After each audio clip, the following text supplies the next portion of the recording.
Alright, we're back for part 2 of my little mini-series of Marvel Rival concepts. And before you ask, no, this did not take a month to make because of Doom the Dark Ages. Yeah, today we're discussing Marvel Rival concepts, but instead of tanks, we're doing the DPS category today. For those who don't play hero shooters, the main job of a DPS boils down to basically being cleanup crew. Your tank's main job is to do as much damage as possible to weaken the enemy, pressuring them into backing up, using their resources, etc, etc. While the DPS's job is to basically be cleanup crew for the tank. Tanks do all the damage, DPS secure the kills, which is why most DPS should have high kill ratios compared to their tanks. So today I'm going to be listing out some characters that I think would be really cool as duelists / DPS. And if you haven't checked out the first part where I talk about the tank concepts, go check that one out. It's really good. The moon haunts you! We're going to start this video off with a character that got confirmed outright. Wonderful, but hey, you snooze you lose, I guess. But I'm still going to talk about him. That being Forge. Forge, I think, is one of the most underrated X-Men characters. He mostly has side roles with most X-Men runs, but man, his powers are so cool. His powers allow him to just see the potential energy in any machinery, which doesn't sound that impressive until you realize that he can basically jury-rig anything he wants together with the right parts. Hell, he did this with Krakoa's biomass, which is why I thought he would be pretty cool as a DPS, until he got data mined along with his abilities, and that he was a support. But fuck it, I'm still gonna talk about him because I wrote this entire section out. Also, it gives me an excuse to talk about Marvel Zombies, which is where I would pull all of his abilities and weapons from. Forge, I think, could have a more unorthodox way of using his abilities. Instead of a standard 3 abilities and 1 weapon, Forge, I think, could have a upgrade system with his base weapon that would allow him to upgrade his weapon from a level 1 up to a level 3. By doing damage to enemies, his ult meter would build up, and once filled to 100%, Forge can upgrade his weapon to the next stage, but the trade-off being stronger damage but slower movement speed or less range to them. And his weapons could take easy inspiration from Marvel Zombies, where Forge had some creative weapons, to say the least. His basic level 1 weapon would be a long-range metal bolt launcher, which would fire iron bolts made from the skeleton of Colossus, doing decent body shot damage and strong headshot damage. His level 2 would be the Pyro Hand flamethrower. Using the decayed hand of Pyro, Forge would trade headshot power for a wide area spread of flames. Similar to Jeff's primary fire, it would pass through targets in a small area, dealing strong damage to those in front, maybe even having an afterburn effect. Okay, maybe not the afterburn effect.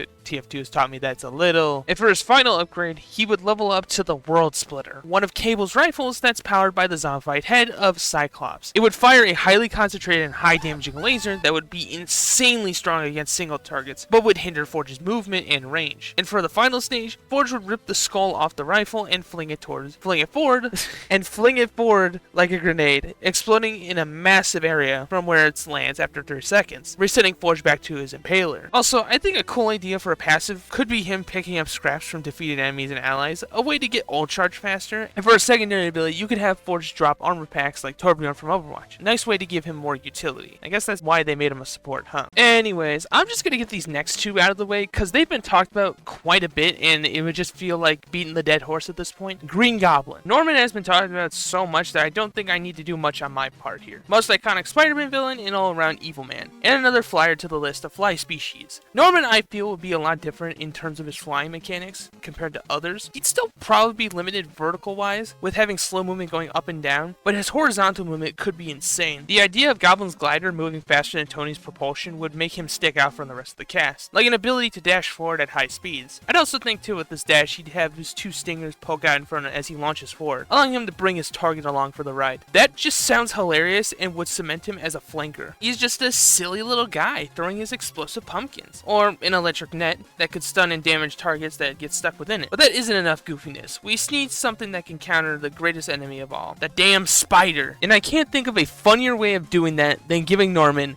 a barrel roll, or an aileron roll as it's actually called. Alright, hear me out. So you know how Spider-Man's main way of damaging you is to trace you, then piece you up? Well, this ability would throw a goblin-sized hole into that plan. Because, unlike other heroes that get stunned out of their counters, like Loki with his teleport and Hela with her bird, Norman would just break the line with the roll, causing the Spider-Man who launched at you to either be bungeed away from you, or just unable to swing away, which I think would be comical. Flyers are countered by Spider-Boy, so Norman being the only one who can't be be diddled by that combo fits. And his ultimate, just have him fly forward at high speeds, carpet bombing the people below him with pumpkin bombs. And the second character I was talking about is Daredevil. Again, Matt has been talked about a lot and is probably the most requested for rivals, and I don't blame him. A blind brawler like Iron Fist sounds both cool and scary, unless you're me, who's a G on tank and healer. Daredevil would obviously fight with his billy clubs, doing a 4 combo to anyone who is unfortunate enough to get close to him. Perhaps he could have an alt fire where he throws his billy clubs, but you have to wait for them to return before you can do anything. I think a really fun passive for Daredevil is if an enemy enters a 5-meter radius around Matt, he'd be able to see where they are with the sonar sense. Imagine you're just flanking as Iron Fist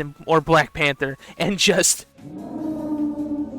For actual abilities, it would be cool to give him some form of grappling hook with his clubs, just to give him some form of short-range mobility. And if you tag an enemy, Daredevil does a flying drop kick towards them. Just think of like that one scene with Toji and Dagon where he just kicks him with that club thingy motherfucker. And to really make Daredevil a slippery little fucker, he could have an ability where he jumps onto a close enemy and does a backwards somersault off them. And for an ultimate, I think it would be nice to embody the never give up mentality Daredevil has by giving him an ability that's similar to Iron Fist, where he gets increased attack speed and damage, but with a twist. If Daredevil's health reaches 0, he'll get back up with full health, but loses the damage and speed boost. A second life of sorts. Seems broken, but it's a cool way to bring an important aspect to Matt's character. Anyway, with those two out of the way, Nova, my fucking goat! I'm so glad Ryder is getting more attention again. This man is like top 5 Marvel characters for me. From a one-off member of the New Warriors to becoming the absolute chat he is in Ultimate. Nova is just him. I've seen plenty of concepts for the guy being either a tank or support, but let's be real, he will always be a DPS. The man is a living cosmic storm. Also, swear to God, I am not trying to add this many new flyers. Starting off, let's talk about his passive, because it would play a big part into his kit. Nova Force. Nova Force would allow Nova to store up energy every time he damages an opponent. Basically, Nova's whole gimmick is absorbing cosmic energy, then releasing it back at his target. And you may be asking, that sounds like Captain Marvel. And you're right. Anyways, the more energy Nova stores up, the stronger he gets, and this is where things get interesting. His main primary would be just a simple cosmic blast of energy he'd fire at targets, but with a twist. If he hits a flying or elevated target, they would drop the user to the ground slightly. This may seem a bit bizarre, but it plays into one of Nova's more interesting powers, gravity control. Yeah, for some reason he can just create pulses that nullify gravity, so I wanted that somewhere in his moveset. And honestly, this is probably would be the most annoying shit ever for a flying character. Because if Nova is consistently hitting you, you're gonna keep getting thrown off by the sudden dip. But you're gonna need a way to absorb damage too. Introducing the Nova Field. Nova Field would stick a barrier only in front of Nova to absorb any incoming damage, transferring the energy into Nova Force power. And I say only in the front just to differentiate from other shields like the 2 tanks. DPS are pretty fucking selfish. For a second ability, I think him having some big blast where he releases all the energy from his body around him would be a good way to add more versatility to Nova Force. Maybe if you charge it all the way, the blast would have a lingering particle effect that could slowly descend from the air, damaging enemies who walk into them. And for an ult, just have him fire a massive Kamehameha that does insane damage to enemies it hits. And for those who survive the blast, they'll be slowed and pulled down to Earth. Again, playing off the gravity manipulation. I am so mad that I didn't think of Silver Samurai as a tank. The idea of a giant samurai charging down enemies would have been such a cool idea. Also, it would have been a cool parallel with his rivalry with Wolverine. But, hindsight is 2020, so DPS it is. Fun fact, we actually have an in-game model for Harada, and it seems he uses 2 swords. So I like the idea of him using 2 sword style as his main melee, where he swings his 2 swords 4 times before sweeping an area around him. And to add to this, Harada's passive should be his tachyon fields for his swords, which should let him hit targets behind breakable structures. Now I know his in-game design doesn't have a bamboo hat, but what if we gave him one of those comically big bamboo hats, the ones you see in like samurai movies? I think that'd be a very cool idea, and it would complement Aikyo Jitsu. Harada would sheath his swords as he drops the bamboo hat, getting damage reduction as he moves forward. Releasing the attack button will cause Harada to swing his sword out at blinding speeds. Maybe if he hits the middle of a target, he crits them. As I am writing this, I realize that Harada would probably play as a fusion like Mr. Fantastic and Magic. So to build off that, I think it would be sick as fuck if Harada could challenge enemies. Basically what this would do is that if Harada Harada were to lock onto a target, he can challenge them to a 1v1, and whoever he challenges is forced to look at Harada and face him. This would mean they would have to fight him before they could, say, heal their allies, dive your backlines, or drag a tank away. And for a third ability, just give him Genji's deflect. That's it. That's the move. And for the ultimate, the idea of the screen going black and white as he sheaths his blades, manually lining up 2 slash lines, and then striking a massive area in front of him sounds hella stylized. One last thing that he needs to have is a team up with Johnny Storm and Storm, so I can do this. Spin sword, blazing storm. Well, it'll be a minute before we get here, but we're here now. Nick Fury, the OG super spy, the man who started it all and the original inspiration for Solid Snake and Big Boss. For this concept, I'm gonna stick with Nick Sr. I do like Sam's Nick mostly, but I want to give some love to the original Fury. Also, Rivals has a habit of playing around with different versions of characters, such as with Iron Fist. So, I don't see why I can't do it with Nick Fury, especially since a classic spy sounds badass. And what better way than giving him some experimental shield tech, like a pistol that fires an infinite amount of needles without reloading, like a syringe gun from hell. Of course, this would be a close range weapon mainly, but playing into the spy theme needed to flank and assassinate a target fits. But Nick is gonna need more than just a gun to win the war, so why not have him use the Infinity Formula for an extra boost in stats? The Infinity Formula is basically a serum that was injected into Fury during World War II, stopping him from aging at the cost of needing to use it every year. So why not have him pop a needle into himself that gives him extra overhealth and movement speed? And you can't get out of danger without a dramatic spy dive. Fury would dive to the side while firing a barrage of bullets at the enemies in front of him. And for his ultimate, we should just keep it simple. The Ultimate Nullifier.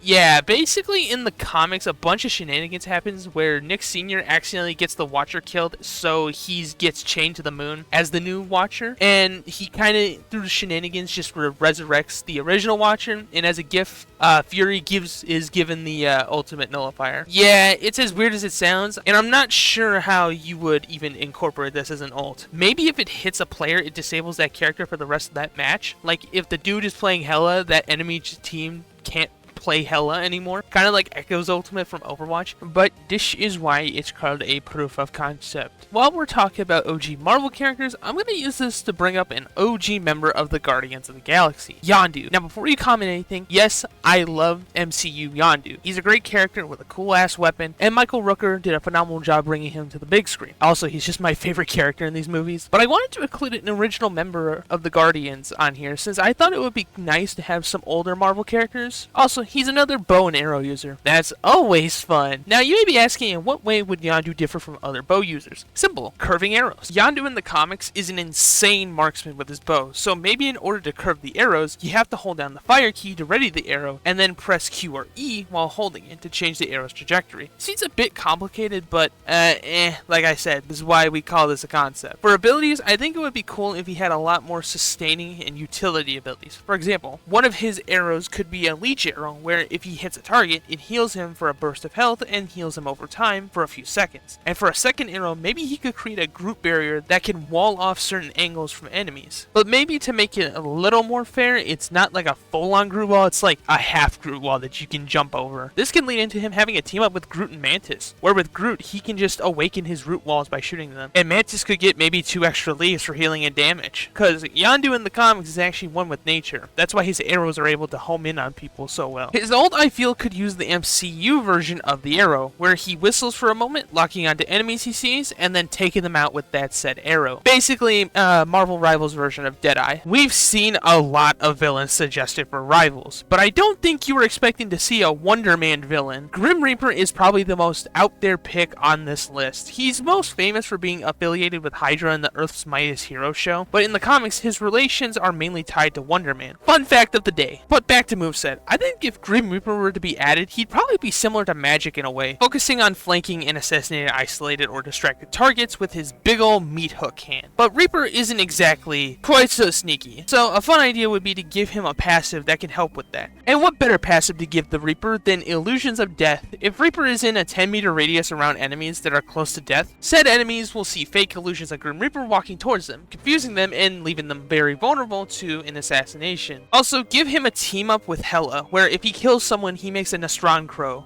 For an actual ability, an easy one is letting him fling his blade hand like a boomerang, and the second ability for Reaper should be him spinning the blade like a shield, destroying projectiles that hit it for 4 seconds. These abilities would also allow him to close the distance between his targets to get a confirmed elimination. And for an ultimate, have him create a death aura around him. If enemies or allies die in the radius, they are reborn as skeletons that rush down the enemy team. It's like the skeleton spell from TF2, but probably way more annoying and threatening. And last but not least, how about another monster hunter? Elsa Bloodstone. I know we already have a firearms user like Punisher, and we're getting Hood and Blade at another point, but I think Elsa has enough to work with where her moveset would mainly differ from all 3 of them. While we don't know how Blade or Hood would play specifically, Elsa would mostly be a close-range gunslinger duelist, using her dual akimbo shotguns to deal heavy or chip damage to targets. She's basically Reaper but without the healing shots. Instead, she would have a passive where if she does damage to enemies, she would gain Bloodstone shards. Gaining these points will allow Elsa to reload her guns faster, including her first ability, a rifle that allows her to fire a silver bullet at a target. And a fun little gimmick could be if the bullet hits the person's heart directly, they'll be inflicted with the invulnerability status effect, along with her holy water, which would be her second ability. Just a simple throwable that coats the enemy in an invulnerability status effect. Wait a minute, a British person throwing a jar of suspicious liquid. And her ultimate would be her throwing down a pentagram in a massive area. For 6 seconds, this pentagram will remain on the ground, and if enemies step into it, they will receive burn damage. And once the 6 seconds are up, it'll explode, doing massive damage in an area. And another fun gimmick you can give this ultimate is, depending on how many Bloodstone shards Elsa has, the pentagram will do more damage. A simple ultimate for a simple end to a video. If you guys enjoyed, make sure to leave a like, subscribe, and I will see you all in the next video. Toodles.